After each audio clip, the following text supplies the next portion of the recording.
Welcome back. ഞാൻ ഇന്നിവിടെ തയ്യാറാക്കാൻ പോകുന്നത് ഒരു മട്ടൻ ബിരിയാണിയാണ്. അതിനായി ഞാൻ മഞ്ഞൾപ്പൊടി, ഉപ്പ്, വിനീഗർ ഇതെല്ലാം ഒഴിച്ച് നന്നായിട്ട് കഴുകി വൃത്തിയാക്കിയ മട്ടനാണ്. ഇത് ഇത്രയും ഉപയോഗിച്ച് നമ്മൾ കഴുകി കഴിഞ്ഞാൽ മട്ടൻ ഒട്ടും സ്മെല്ലേ വരില്ല. അതുകൊണ്ട് ഞാൻ അങ്ങനെയാണ് കഴുകിയിരിക്കുന്നത്. ഇത് നമുക്കിനി ഒരു പ്രഷർ കുക്കറിലോട്ടിട്ട് നമുക്കിതൊന്ന് വേവിച്ചെടുക്കാം. 1 ടീസ്പൂൺ ഉപ്പ്, 1/2 കപ്പ് വെള്ളം, 1/2 ടീസ്പൂൺ മഞ്ഞൾപ്പൊടി. ഇത് നമുക്ക് നന്നായിട്ടൊന്ന് മിക്സ് ചെയ്ത് ഫുൾ ഫ്ലെയിം വെച്ചിട്ട് ഒരു വിസിൽ കഴിഞ്ഞതിന് ശേഷം പിന്നെ നമുക്ക് സിമ്മിലോട്ടിട്ട് ഒരു 15 മിനിറ്റ് വേവിച്ചെടുക്കാം. നമുക്ക് മട്ടൻ വേവുന്ന സമയം കൊണ്ട് ഞാനൊരു പാൻ അടുപ്പി വെച്ചിട്ടുണ്ട്. ഒരല്പം എണ്ണ ഒഴിച്ച് ഗ്രാമ്പു, ഏലക്ക, പട്ട, ബേ ലീഫ് ഇത് ഇത്രയും ഇതിലോട്ട് ഇടാം. 1 കിലോ അരിക്ക് ഒരു കിലോ മട്ടൻ എന്ന അളവിലാണ് എടുത്തിരിക്കുന്നത്. അതിനായി നമുക്ക് ഒരു 4 കപ്പ് വെള്ളം ഇതിലോട്ട് ഒഴിക്കാം. ആവശ്യത്തിന് ഉപ്പിടാം. ഇനി നമുക്ക് ഈ വെള്ളം ഒന്ന് നന്നായിട്ട് തിളച്ചതിന് ശേഷം ഞാൻ 1 കിലോ അരി കഴുകി ഡ്രെയിൻ ചെയ്യാൻ വെച്ചിട്ടുണ്ട്. ഒന്ന് തിളപ്പിക്കാം.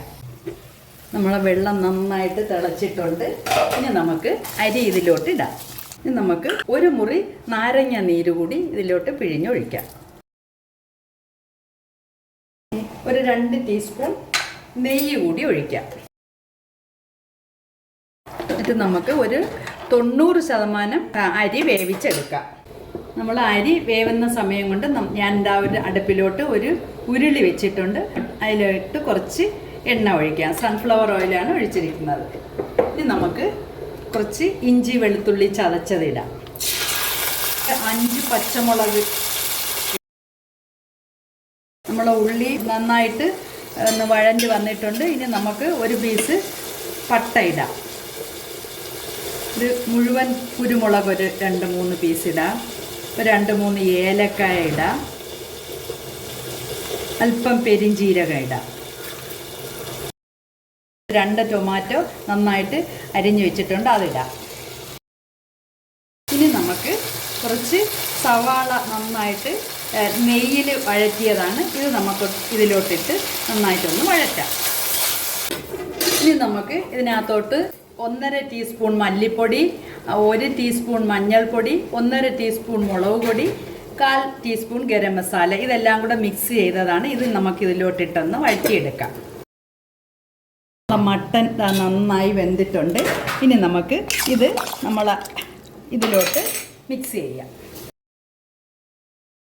ഇനി നമുക്ക് ഊറ്റി വെച്ചിരിക്കുന്ന ചോറ് ഇതിലോട്ട് ഇടാം.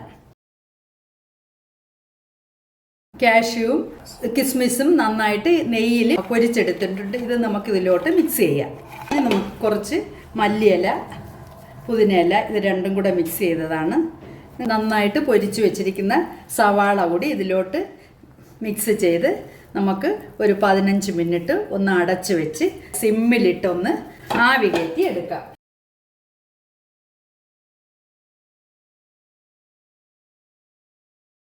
ഹായ്, നമ്മളെ മട്ടൻ ബിരിയാണി അടിപൊളിയായിട്ടുണ്ട്. നല്ല മണം ഒക്കെ വരുന്നുണ്ട്.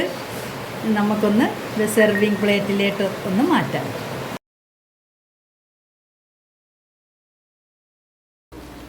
ഇങ്ങനെ നമ്മൾ അടിപൊളി മട്ടൻ ബിരിയാണി റെഡി ആയിട്ടുണ്ട്. നിങ്ങളെല്ലാവരും ഒന്ന് വീട്ടിൽ ട്രൈ ചെയ്ത് നോക്കിയിട്ട് ഫീഡ്ബാക്ക് അറിയിക്കണേ. സബ്സ്ക്രൈബ് ചെയ്യാത്തവർ സബ്സ്ക്രൈബ് ചെയ്ത് ഒരു ലൈക്ക് ബട്ടനും ഒന്ന് അമർത്തി ഒന്ന് ഷെയറും ചെയ്ത് ഒന്ന് സപ്പോർട്ട് ചെയ്യണം. Okay, bye bye.